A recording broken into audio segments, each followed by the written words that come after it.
बोलो जयकारा बोल मेरे श्री गुरु महाराज की जय। बोलो साचे दरबार की जय। जालू परमहंस जाजी महाराज की जय।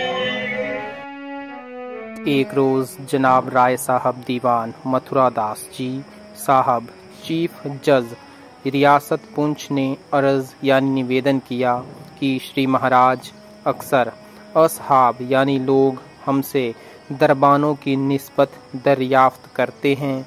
मेरी समझ में उनका कोई जवाब नहीं आता। अगर श्री महाराज कुछ इरशाद फरमावें तो एन खावंदी यानी कृपा होगी।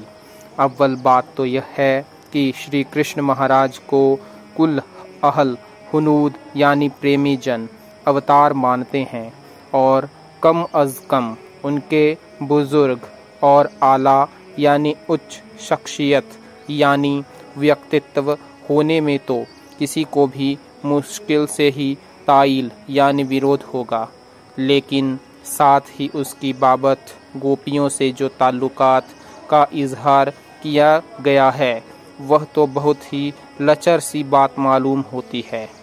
कोई मामूली आदमी भी गैर शख्स की औरत से ऐसा ताल्लुक करना जेबा यानी शोभायुक्त नहीं समझता। जाए यानी इस पर भी कि ऐसे बुजुर्ग होकर उन्होंने उसको रवा यानी जारी रखा। इससे उनको अवतार मानने में ताइल यानी विरोध है। दोयम यानी दूसरे द्रौपदी जी के 5 खाविंद यानी पति होना यह भी एक अजीब बात है। वे पांचों भाई भी आला यानी ऊंची लियाकत के लोग थे। उन्होंने शास्त्र की मर्यादा के खिलाफ कार्यवाही कैसे की? श्री महाराज जी ने इरशाद फरमाया कि मैं आजकल बीमार हूँ, इसलिए तूल कलाम यानी ज़्यादा बात करने की ताकत नहीं। इख्तिसार यानी संक्षेप के साथ कुछ कहता हूँ। बात को 2 पहलू से गौर कीजिए। अव्वल यानी पहले तो कानूनन, दोयम तब अन यानी जिसे रुचि चाहे। कानूनी तौर पर आपने भी बहुत फैसले किए होंगे। जिना यानी संभोग का जुर्म किस आदमी पर आयद यानी लागू हो सकता है? क्या 10-11 बरस का बच्चा इस जुर्म का मुर्तकब यानी करता और मुजरिम करार यानी ठहराया दिया जा सकता है? तिब्बी यानी वैदक कवायद यानी नियमों से भी 11 बरस की उम्र में लड़का न तो सने बलूगियत यानी बालिग उम्र को पहुंचता है और न ऐसे जुर्म का इर्तिकाब यानी आरोप उस पर आयद यानी थोपा जा सकता है, बल्कि वह इस काम के लिए नाकाबिल समझा जाता है। भागवत और महाभारत में तहरीर यानी लिखित है कि श्री कृष्ण महाराज 11 साल की उम्र में कंस को बुलाने से मथुरा चले गए और यह गोपियों वगैरह से मिलने जुलने और रास वगैरह का कुल मुआमिला उससे पेशतर यानी पहले हुआ है। तो इस लिहाज से वह इस जुर्म से बिल्कुल बरी थे। ऐसा मालूम होता है कि राजा कंस को खुश करने के वास्ते तरह तरह से उनको मयूब यानी प्रभावित और बदनाम किया गया है। जैसा कि संत कबीर की बाबत यानी संबंध में भी बहुत सी बातें बुरी भली बनारस वालों ने बनाई हैं, जो अब तक त्योहार होली वगैरह के मौका यानी अवसर पर गाई जाती हैं।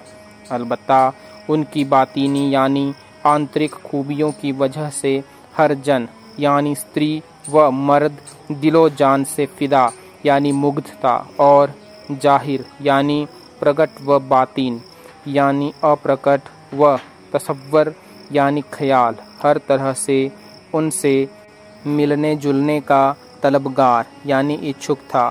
चूँकि मस्तूरात यानी महिलाएं प्रेम की मूरत होती हैं और प्रेम के इजहार का ज़रिया ऐसे ही अल्फाज यानी शब्दों और ख्यालात से अक्सर होता है। अगर ऐसा हुआ तो उसमें भी कोई हर्ज नहीं मालूम होता। आम तौर से 10-11 साल के खूबसूरत बच्चे के साथ मस्तूरात यानी स्त्रियां हंसी ठट्ठा और दिल्लगी और मस्खरी का कलाम किया करती हैं। इसको कोई बुरी नज़र से नहीं देखता। अगर आप कहें कि शायद ऐसा हुआ भी हो तो आप खुद ख्याल कीजिए कि अगर 11 साल की उम्र के किसी बच्चे में ऐसी ताकत पाई जाए कि वह इतनी मस्तूरात के साथ एकदम से मुबाशरत यानी संभोग कर सके, तो ऐसी ताकत को आप इंसानी ताकत कहेंगे या ताकत मफाकुल इंसान यानी इंसान से ऊपर की शक्ति यानी अवतार शक्ति मानेंगे। इस बात के मानने से भी उनके अवतार होने में कोई हर्ज नहीं पड़ता, बल्कि उनके अवतार होने की दलील है। दूसरी बात का जवाब वजाहत यानी विस्तार के साथ नहीं देता, सिर्फ कुछ थोड़ा सा कहता हूँ। अगर आप इससे ज़्यादा समझ सकें या अपनी फहम यानी समझ से निकाल सकें तो और भी ज़्यादा बेहतर है। देखिए, आजकल यह कायदा है कि प्रीवी काउंसिल से जो मुकदमा फैसला हुआ उसकी अपील आगे किसी और जगह नहीं हो सकती, उसको नातिक यानी अंतिम मानना पड़ता है।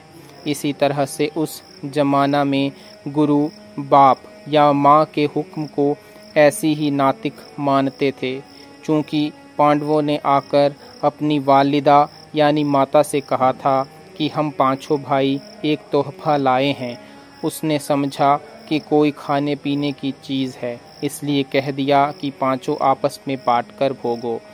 अपनी वालिदा के इस हुक्म यानी आज्ञा को उन्होंने बिला यानी बिना चूँ चरां के उसी तरह से माना जैसे कि आजकल प्रीवी काउंसिल के फैसले को मानते हैं। बोल जयकारा बोल मेरे श्री गुरु महाराज की जय।